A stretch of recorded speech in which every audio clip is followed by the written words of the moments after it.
আসসালামু আলাইকুম। কেমন আছেন আপনারা? নিশ্চয়ই সকলে ভালো আছেন। কুক অ্যান্ড কিডস উইথ রুমানার নতুন রেসিপিতে আপনাদেরকে স্বাগত জানাচ্ছি। আমাদের আজকের রেসিপি হচ্ছে নতুন সিম আলু দিয়ে ইলিশ মাছের ঝোল।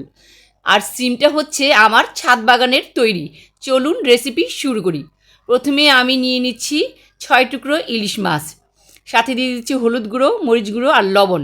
এগুলো দিয়ে আমি ভালোভাবে মাছটাকে মেখে নিচ্ছি। মাছগুলোকে ওলট পালট করে মেখে নিচ্ছি যেন সব দিকে মাছের গায়ে মশলাটা লেগে যায়।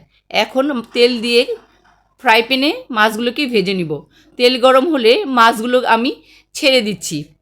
মাছগুলোকে আমি অত কড়া করে ভাজবো না, একটু হালকা করেই ভাজবো।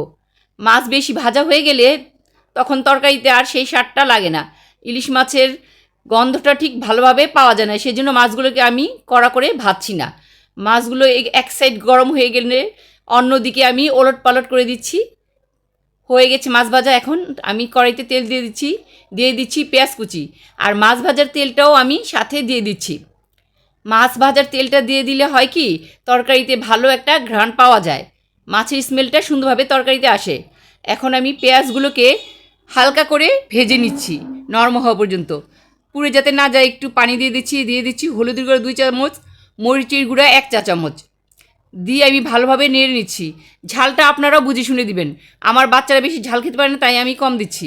একটু পানি দিয়ে মশলাটাকে এখন ভালোভাবে কষিয়ে নিব। দিয়ে দিচ্ছি নতুন আলু, ছাদ বাগানের তরতাজা সিম, সেই সাথে লবণটা আমি পরিমাণ মতো দিয়ে দিয়েছি, আপনারা আপনাদের স্বাদ অনুযায়ী দিয়ে দিবেন। এখন আমি মশলার সাথে আলু সিম ভালোভাবে নাড়াচাড়া করে নিচ্ছি। এখন আমি 5 থেকে 7 মিনিটের জন্য ঢেকে রাখবো। ফিরে আসছি 5-7 মিনিট পর। এখন আমি ভালোভাবে নেড়ে চেড়ে দিচ্ছি। আমার কিন্তু সবজিটা কষানো হয়ে গেছে। এখন আমি এর মধ্যে ভালোভাবে সেদ্ধ যাতে হয় সেজন্য পানি দিয়ে দিচ্ছি। পানিটা আমি পরিমাণ মতোই দিয়ে দিয়েছি। সবজি সেদ্ধ হওয়া পর্যন্ত আমি রান্না করব। এখন আমার সবজিটা সেদ্ধ হয়ে গেছে, দেখুন সিমও গলে গেছে। সাথে দিয়ে দিচ্ছি ধনেপাতা এবং ছাদ বাগানের তরতাজা পেঁয়াজ পাতা। এগুলো দিলে দেখুন তরকারিটা কত সুন্দর লাগছে। আর এখন দিয়ে দিচ্ছি ইলিশ মাছ ভাজা। আমার তরকারি ঝোলটা কিন্তু একটু শুকিয়ে গেছে, সেজন্য আমি একটু পানি অ্যাড করে দিচ্ছি যাতে তরকারি ঝোলটা একটুখানি ভালোভাবে হয়। আমার ঝোলটা একটু গাঢ় হয়ে গেছিলো, আমি এত বেশি গাঢ় ঝোল রাখবো না, কারণ সিম আলুর তরকারিতে বেশি ঘন ঝোলটা বেশি ভালো লাগে না, একটু পাতলা হলেই ভালো লাগে। এখন আমার রান্নাটা কিন্তু কমপ্লিট হয়ে গেছে, শুধু এখন পরিবেশনের পালা। এখন আমি পরিবেশন করে আপনাদের দেখাচ্ছি।